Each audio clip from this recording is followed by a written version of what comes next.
Mga kapasyal, hindi pwede ang nagkakalabuan sa destinasyon natin ngayong episode. Dahil para ma-appreciate mo ang ganda rito, dapat kasing linaw ng katubigang ito ang inyong puso at isipan. At syempre, dapat ready ka for an adventure that's one for the books.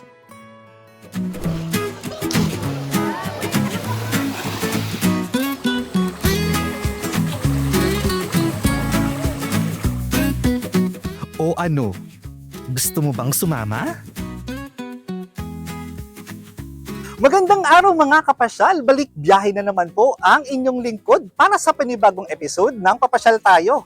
Ang destination natin for this episode, ang viral island province na kilala dahil sa malilinaw nitong tubig at unique tourist destinations. Walang iba kundi ang Siquijor. Excited na nga akong puntahan ang mga pasyalan at natatagong hiyas sa islang ito. Tunghayan lahat ng iyan sa aking adventure dito sa Papasyal Tayo Siquijor Edition.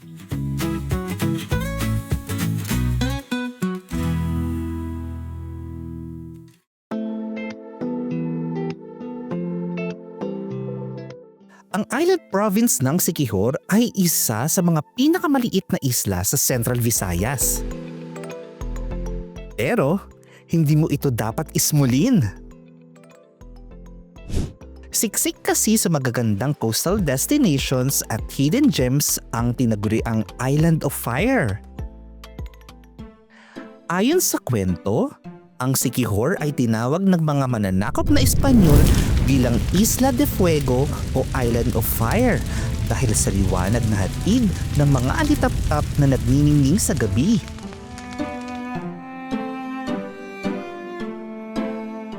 At sa maikling pananatili ko rito, 3 sa 6 na munisipalidad sa isla ang aking nilibot.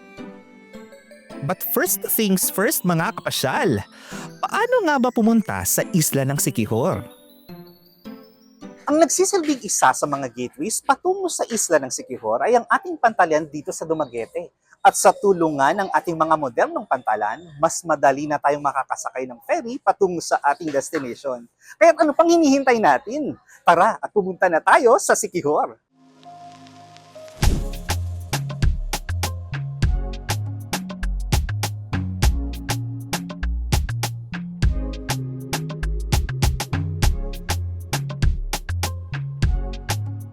Sakay na tayo sa ating ferry papuntang Siquijor. Halos 2 oras din ang ating biyahe mula Dumaguete Port. Habang nakasakay ako rito sa ferry, ramdam na ramdam ko ang preskong hangin. Kitang-kita rin ang malinaw na tubig.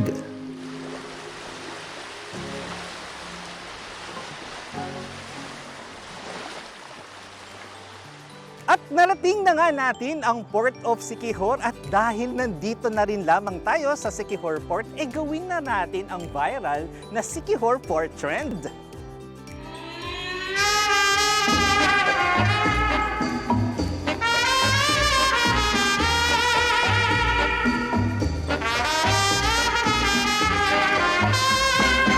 Hindi nakakapagtaka kung bakit sumikat ang trend na ito.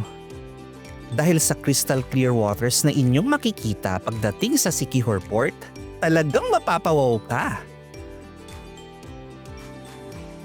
Siquijor is unique because as many of our visitors say, sa pantalan pa lang, swimming pool na makita nila. The moment they land in the island, they see the sea, it looks like a beautiful swimming pool. First impressions are very, very strong. I believe that for tourism, when a tourist arrives, their first impression of the island really sets the tone for their whole trip. So having a great port is really something that really reflects greatly on the island as well. Magmula nga sa Siquijor Port ay babiyahe na tayo by land papunta sa ating unang destinasyon dito sa isla, sa munisipalidad ng Lasí.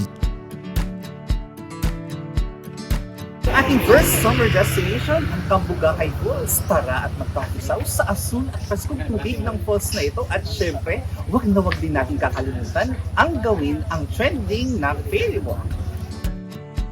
Marami-rami na rin ang tao nang makarating ako rito. Mura lang din kasi ang entrance fee na 50 pesos. Pero pagdating ninyo sa Cambogahay Falls, mahaba-habang panhik-panaog ang nag-aabang, kaya dapat lang na magbaon ng matinding cardiovascular endurance mga kapasyal. Bago marating ang bukana ng falls ay kailangan nyo munang maglakad pababa sa series of steps na ito na approximately ay 100 steps. So sa mga kapasyal natin, paalala lamang no, na mag-ingat dahil minsan medyo madulas ang mga stairs na ito. Nakakahingal man ng lakarin, worth it naman ang view na sasalubong sa inyo rito.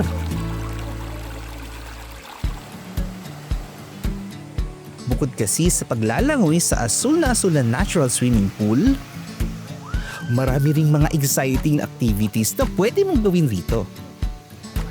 Sa halagang 50 pesos, pwede kang mag-alaan Curtis dito sa Ferry Walk.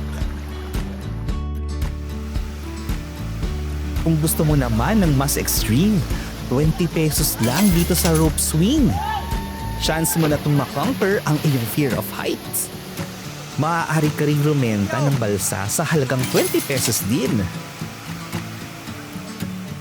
Bukas ang Cambogahay Falls mula alas 7 ng umaga hanggang alas 5 ng hapon.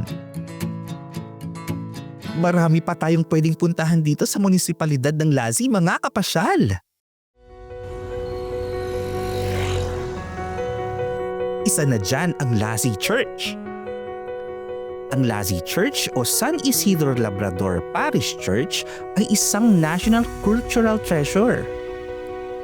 Itinayo ito ng mga paring Agustino Recolecto noong taong 1857. Kahit pa matanda na ang gusali ng simbahan ay may tibay pa rin ito. Dahil yan sa paggamit ng mga Pilipinong artesano ng mga batong dagat at matitigas na kahoy sa konstruksyon nito.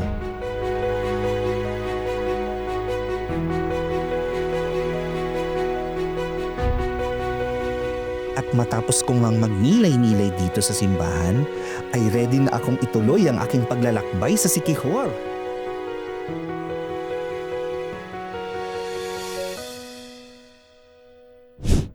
On the way mula sa Siquijor Port papunta sa bayan ng Lazi, maaari niyong madaanan ang kilalang Balete Tree at Balete Fish Spa.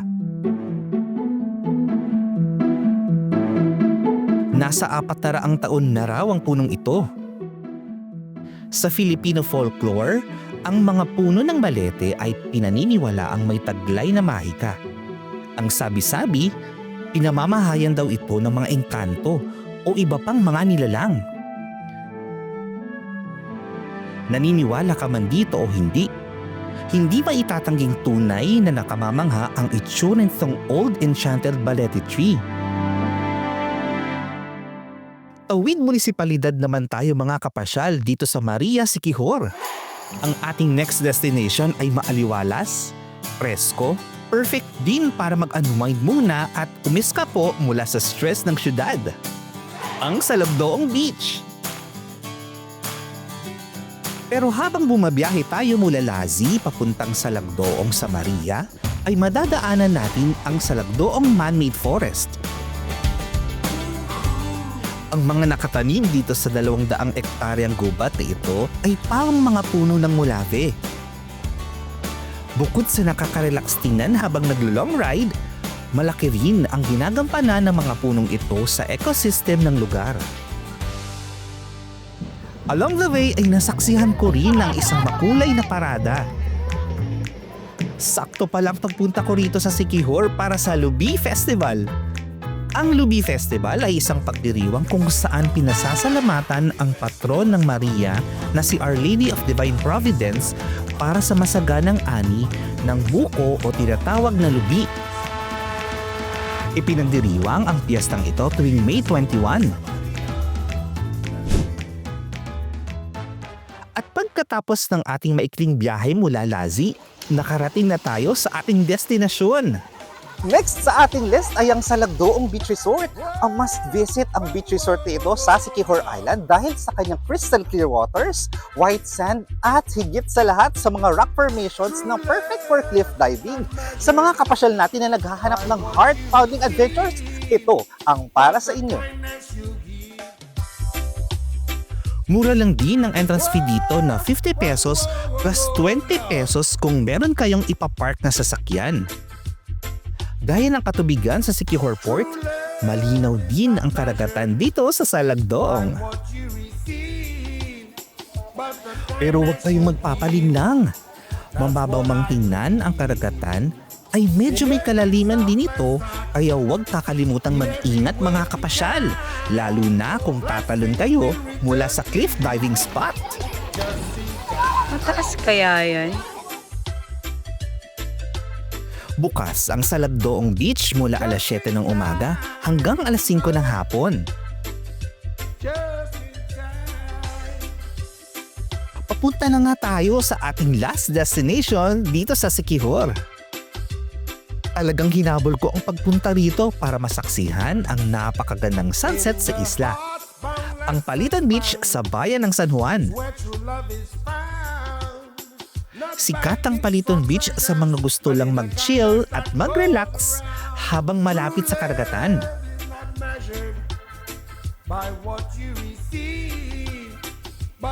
Perfect spot daw ang Palitan Beach para manood ng paglubog ng araw. At totoo nga, para akong nanonood lang ng pelikula. Kagaya ng iba nating pinuntahan, mura lang ang entrance fee rito na 20 pesos. Bukod sa pagsiswimming sa beach, ay pwede nyo ring subukan itong swing na ito sa halagang 50 pesos. May personal photographer ka pa. In every software site, in every word be kind. Bukas ang Palitan Beach mula alas 7 ng umaga hanggang alas 5 ng hapon. There you go mga kabiyahero! Dito nagtatapos ang pamamasyal natin sa isla ng Siquijor. Ilan lamang ang aming mga naitampok sa mga pasyalang pwede niyong puntahan dito.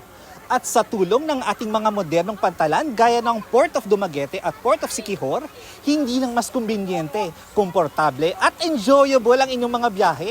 Mas marami na rin ang pwede niyong puntahan gaya ng Majestic Island of Siquijor. Hanggang sa susunod nating pamamasyal, dito lang sa Papasyal Tayo. Dahil dito, ikaw ang bida sa kwento ng biyahe mo. Paalam! In every software site, in every word be kind. Blessings will return to you just in time.